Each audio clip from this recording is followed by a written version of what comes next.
financial stability in the global system are critical elements. Sustaining growth and prosperity thereafter was added to it, because growth was very critically important to maintaining global employment, markets, etc. Third, clean energy 2015 onwards became very, very important as part of the global system, as climate change became a critical element of global thinking now about where the world is headed, about human survival, continuation of the current path of industrialization based on carbon fossil fuel burning was no more sustainable in terms of the ecology and environment. So clean energy was added to the agenda. Then sustainable development was added to the agenda because it became a major element of the United Nations SDGs, if you know. Then soon the increasing demands on World Bank to finance and IMF to look at the World Bank financial system and the developmental financial needs started suffering.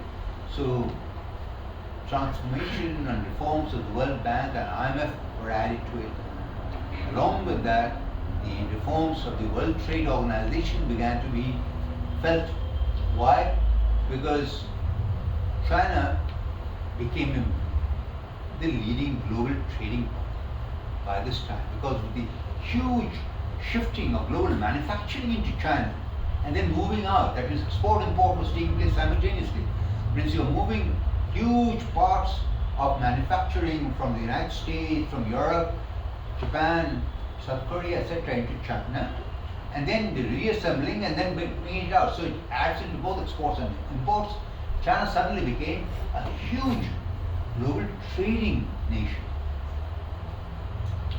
So trade became a very important element of the global economic order in a new way of where the global developed countries would provide the technology, services, etc., higher paying jobs, the research and development, while these countries would produce the manufactured goods and lower end products, or put them, assemble the goods, etc.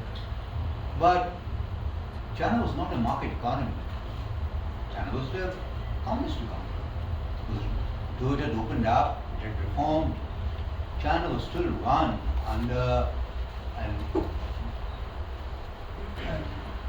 financial system that was run by the state, the Communist Party. So the value of the currency, the Chinese yuan, is not decided fully by the market. It is also decided by the state. Unlike in a market economy, where the market decides the price of the rupee, or the dollar, or the euro, or the yen.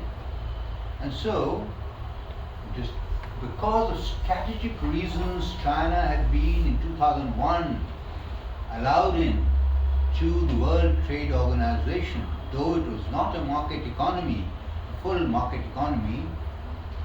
By the time of 2014-15, things have changed. At this time, China was not a problem in 2001. It was still an emerging trading nation.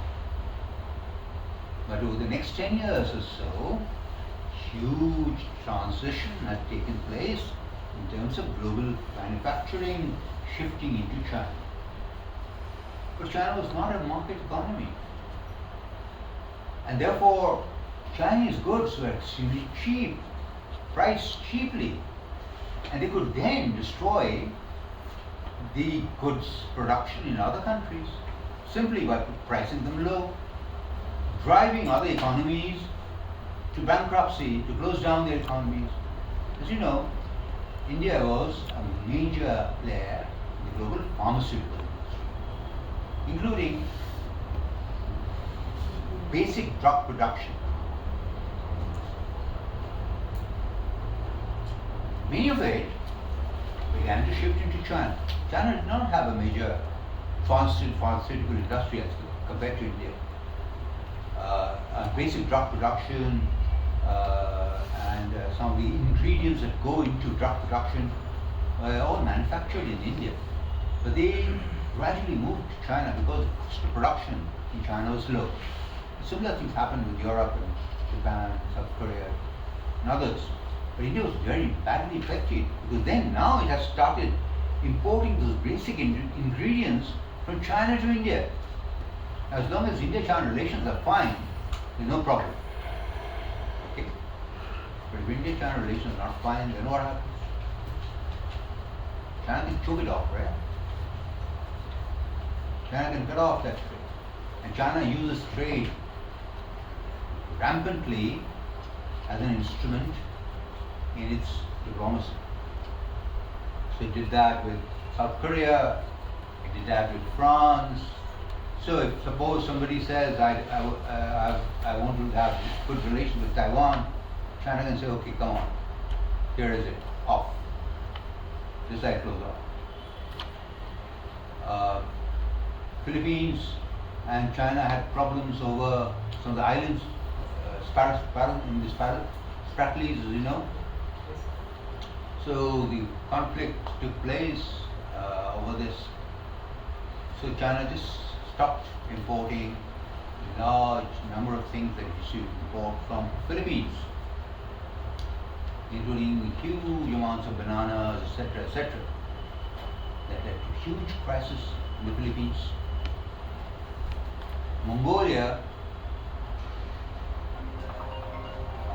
had